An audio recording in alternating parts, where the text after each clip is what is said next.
Hello, Patriots. Good morning, Americans, especially to Generation Z and the future of Generation Alpha.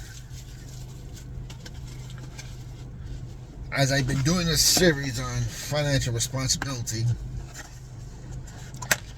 I keep looking at more and more TikTok videos about people complain how bad and expensive everything is, how they can't survive, and made the mistake of, although I know it's affecting everyone, I was especially blaming Generation Z for everything. Well, not blaming you, but them crying about it too much, as well as millennials. But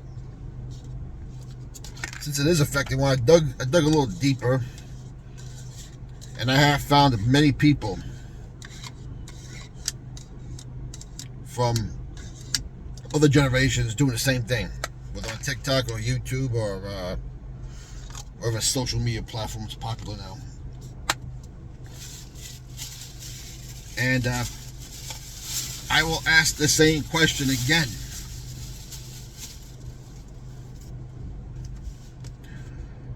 You complain, you can't keep up. My question again is, how much debt do you have?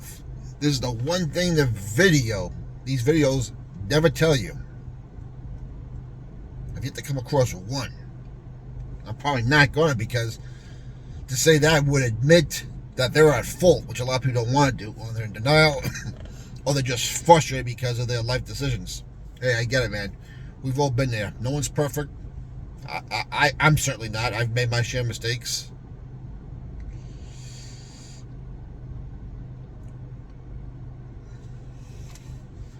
But the point is, for the future generation, Z, Alpha, even the millennials, because right now,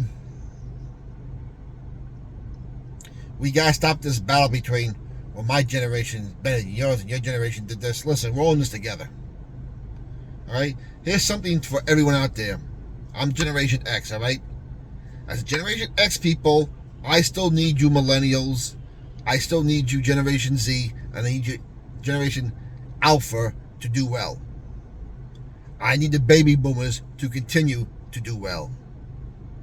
It's in their interest and my interest we all do well. What is the number one reason for families breaking up? Basically, not being obedient to the Bible, but it comes down to money. Money problems cause more divorces than anything else, unfortunately. And you can bet that is from debt, student loans, having a mortgage that you really can't afford. Then you got to maintain a house and a homeowner's insurance. Buying cars you have no business buying. Using credit cards like it's income. Oh, just worry about it later. The problem is, you worry about it later, the interest gets higher, you put more stuff on it, you get another credit card. It's a vicious cycle. Now, like I said yesterday in another video, the differences between the Great Depression, the 70s, 2008, and now is that people in the 30s didn't have credit. The country was in debt. So if you put home $100 a week, you had to find your way to live within that means. The only thing that anyone really had back then was probably their rent or their mortgage. That was it. There were no car loans, there were no credit cards that time. And they got out of it. All these credit has been a double-edged sword. Yeah, they may be good for one thing, but if you don't have a plan, the headaches become big. Now, I was doing some research last night, and for you people in college or going to college or think about college, these are the top professions where people become millionaires. And I can honestly tell you, some of them didn't surprise me. One did surprise me, and one that wasn't on the list really surprised me. All right, well, what are the top 5 professions for you people that want to go to college? Uh, One of them was, this is not in any order, was a lawyer. Wow, who knew? But especially ones going to business law or corporate law. And anyone, or real estate law if you're really, really good. Personal injury, another one. If you're going to become a district attorney or criminal attorney, they make no more than the average cop. I mean, that's a fact. Go look it up. So when you choose what school you want to go to, how much you want to spend, and what type of law you want to do, consider those things. And still, no matter what, go to a community college first. Save yourself some money. Stay local. Keep away from paying room and board and travel expenses and having to come home for the holidays. It's not worth it. And look for in-state tuition school. Because as we've seen also, he doesn't... I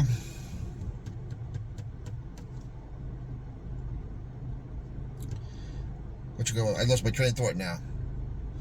Anyway, lawyer is one of them. That should not surprise you. Oh, it doesn't matter where you go to school. Because not everyone could go to Harvard and Yale Law. There are plenty of lawyers who've done well, who have not gone to those schools and spend astronomical amounts of ridiculous money. Go look it up. Go look up all your top attorneys in each profession and see where they went to school. Second one. Believe it or not, this is not a surprise. Jobs in the math profession. Math. Who knew? Your mathematicians, your accountants. That shouldn't shock you. There are others that become millionaires. People who go into business, entrepreneurs, business finance planning. Again, not a surprise. That's up there.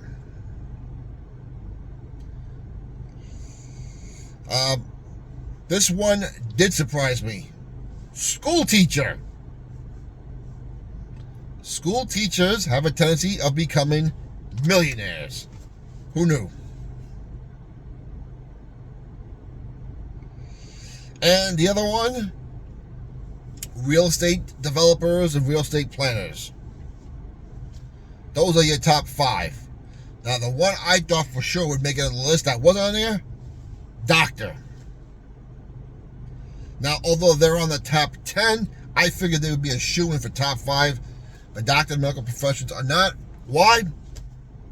2 reasons. One, the money they got to spend to go to medical school is astronomical. And if you want to know why your healthcare is so much money, that is it right there in a nutshell. Because eventually, you got to pay for their schooling. And they spend for the first 5-6 years of residency making crap money. So, you probably won't be a doctor full-fledged until about your mid-30s. That's a long time. The other thing is the culture doctors have. The appearance of living the doctor life and not living within your means sometimes and having to pay off those ridiculous bills from medical school. Which is not good for you or not, because if it's that much money, we will have less good doctors in the world to choose from. You don't want that. So there's your top 5, and there's your surprise. Now, that doesn't mean your profession you can't become a millionaire. I was in law enforcement. I became one. Now, am I a millionaire? Like, I don't know, not Ted Turner's a billionaire. I don't know, think of any million you can think of. Am I floating millions? No. I'm not. I can honestly tell you that. But I've done well for myself. I took what was a humble salary. I worked a ton of overtime. I invested well. I paid for college in cash. I bought used cars. Never leased one. And bought a small house. Nothing fancy, but I didn't need much. I got a small family. We didn't need much. We like the simple life anyway. And the bigger house you have, the harder it is to clean, the more people need to keep on speed dial. So it is possible. It's not about I need to make this much. I need to make this much. No. What you need to do is follow the basic laws of math and economics, because they don't change no matter what area you're in. That's why mathematicians and people in the math profession, accountants, are millionaires. They're not in denial about math. And if you say, well, I'm not a good math student, neither was I. I hated math. I was good at multiplication, division, addition, subtraction. I hated algebra, forget calculus, hated trigonometry. But the basic laws of math and economic principles are not that hard to understand. And saying you're not good at math is zero excuse. So, for you Generation Z people out there, I hope you're watching. You Generation Alpha, this video is for you in the future. Hope it's around. Please listen. Stay away from credit cards. Stay away from new car loans and leases. Buy a house that you can afford easy. Or rent cheap, rent a room, rent with other people. There's ways to do this. Forget about the appearance of looking rich and being broke. That has gotten everyone nowhere but more broke, more depressed, and more disheartened. Comments down below. What's your opinion? We'd like to know. Keep the country in prayer. God bless you, Generation Z. God bless you, Alpha. And anyone who's watching this video, I want you to do well. Your age, your generation, has nothing to do about you being successful. Because right now,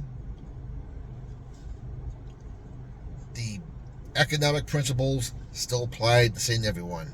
We'll talk to you later.